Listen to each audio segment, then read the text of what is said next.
En fait à une évolution, une révolution, puisqu'on passe effectivement de la gestion des compétences à la gestion des talents. Alors ça veut dire quoi? Ça veut dire qu'en fait les directions de ressources humaines ont une approche beaucoup plus analytique de la place du collaborateur dans l'organisation. Aujourd'hui, les processus d'évaluation et de talent intègrent uniquement les compétences de savoir-faire. Donc il va falloir intégrer justement ces compétences de savoir-être. Donc le monde est en marche, que ce soit aussi bien sur le big data que sur ces processus, puisque le big data c'est une évolution qui est en marche, et donc probablement à la fin de l'année 2015, voire début 2016, il y aura des outils qui seront à disposition dans les solutions informatiques que nous délivrons aux directions des ressources humaines.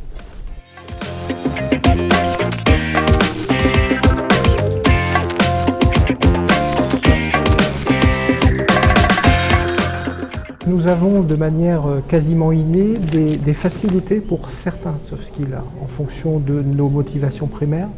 Donc chaque personne va avoir des facilités à développer plutôt tel ou tel soft skill. Alors va pouvoir en développer d'autres, mais ce sera plus difficile et elle a moins de chances d'exceller, on va dire, dans des choses qui ne correspondent pas à ses motivations primaires.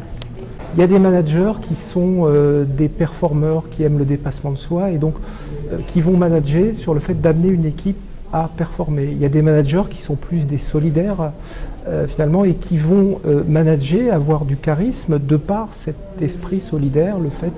Et en fait, presque toutes les personnalités ont des atouts pour devenir de bons managers.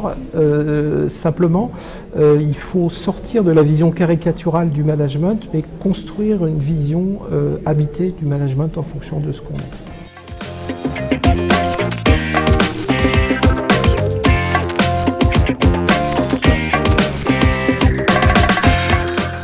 Quand on regarde les questions qu'on vous pose dans un 360 degrés par exemple, on est déjà en plein dans la mesure du soft skills.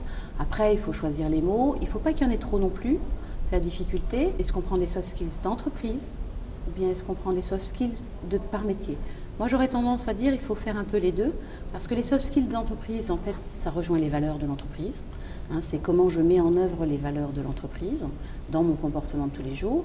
Et puis, par contre, il y a des métiers qui vont avoir besoin de plus de créativité, d'autres plus de rigueur, et ça ne va pas être le même dosage. Donc là, il va falloir aussi rentrer dans une sous-catégorie par métier. Sachant qu'il y a quand même, à mon avis, un chapeau commun qui s'appelle management. Et en matière de RH, on a encore énormément de choses à écrire, ça va venir.